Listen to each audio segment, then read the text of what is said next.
Tonight I'm all alone, no place to call my home. Don't have no one to love me anymore. I'm gonna pack up my grip and take a long, long trip back to the one that I love so.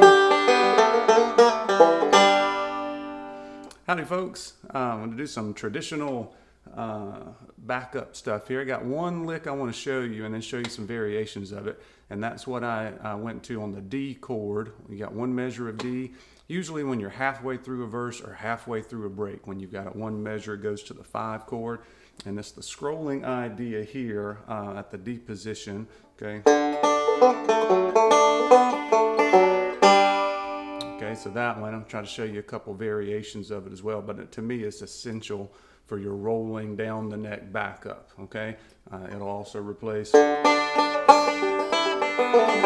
okay, which to me sounds better at the end of a break or end of a verse or a chorus, whereas this one would be in the middle. Okay, so it's a scrolling idea here, so you are at, and it depends. Sometimes I put my pinky down on the fourth fret of the first string, and sometimes I leave it open. I think most of the time I leave it open. It'll sound a little better on songs that have any hint of the blues stuff in it. That's a happy note there. I think the D would sound better instead. And then you're at the second string. You're on the 3rd fret with your middle. And then the third string, you're at the 2nd fret with your index, and then your ring finger is going to be on the 4th fret, okay? And you're going to hit it at the 3rd string, and you're also going to hit it at the 4th string, okay? And you're going to do a scrolling idea, which is kind of hard to explain here, so we'll see how this goes. But you go to the D chord, and when you go to the D chord, you can hit the open 4th,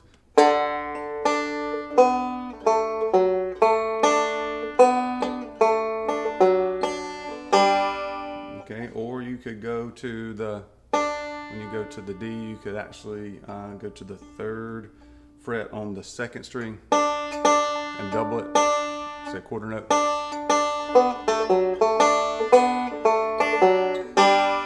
Like that. Okay, so whatever you're doing to get into the D would be the first beat of the measure, and then this would be the 4th, quarter note, and then you would come in with the 2nd string with your index. Let's see. Okay, and then you start this idea here. Most of the time, well, there's 2 ways you can do it. You can do a pull off. You can do a pull off on the 3rd string, or you can do a little single string idea where you hit, you have your ring finger down on the 4th fret with your, and you hit it with your thumb, and then you immediately release and hit it. You still got your index down on the 2nd fret. You get that with your index. There's a lot of times you need to do that for different licks there on the 3rd string. It's kind of a little bit of a single string idea. And then you go to the 4th fret of the 4th string. And then you, it's interesting here because I usually do a double thumb, which is hard because you've just hit the 4th string and you go immediately to the 3rd string. So here's what we got so far. You notice my thumb on that. At the very end, I double my thumb.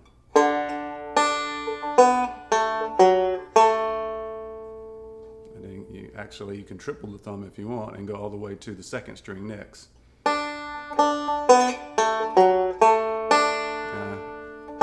You can do it either way. You can keep going with the thumb and like an arpeggio, or you can go to the use your index finger on the 2nd. I think I usually use the index finger.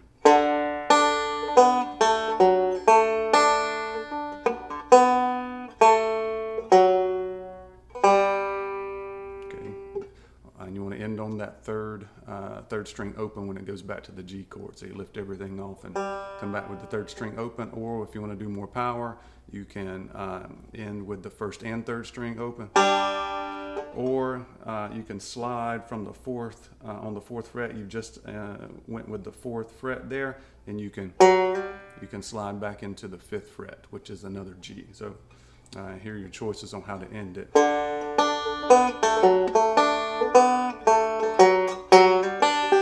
And start rolling again, or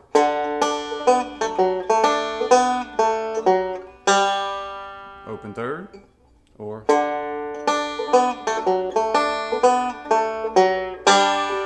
okay, with power and emphasis there with the first and third.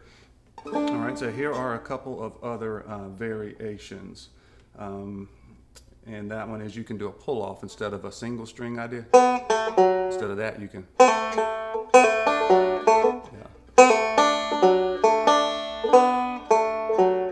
And after you do the pull off, I hit the second string. I just realized that. So it's. Okay,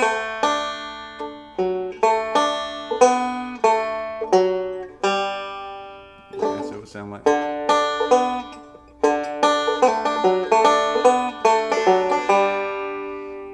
If you'll notice, sometimes you hear me hitting like grace notes there, little filler notes with the first string open, or sometimes my second string.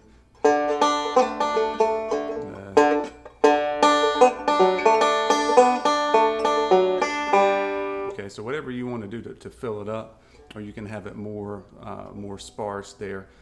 It's a good breakup of doing the eighth note rolls. You can have a little more syncopated. Okay, and then one more which has got a little bit more of a bluesy twist to it, but not very much. So this still works in a very traditional kind of song, and that is to work down the third string. Once you get to, okay, so instead of,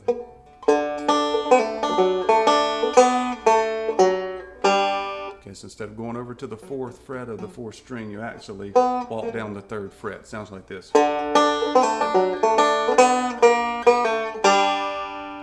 so it's fourth, third, and then you do a pull off 3 to 2. I think. Let's try it again.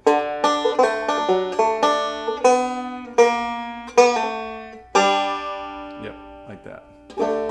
Ron Stewart does that a lot on some of the more traditional sounding boxcar songs. Except he always gets a little bit of a hint of blues stuff in there. It's just the way he plays.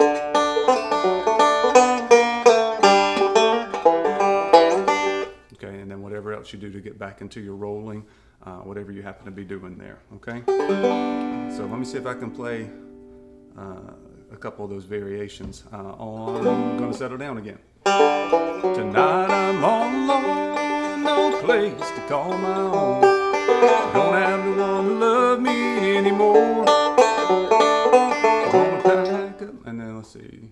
I don't have the one to love me anymore. Gonna pack up my grip. Don't have the one to love me anymore.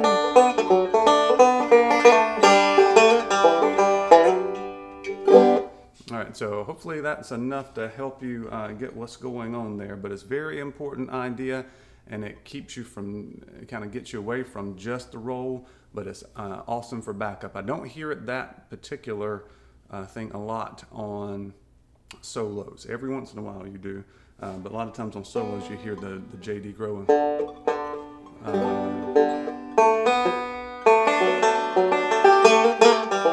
And something like that.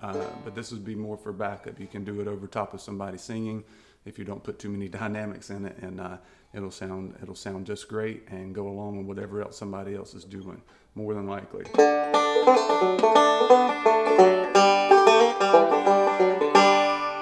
All right, y'all take care.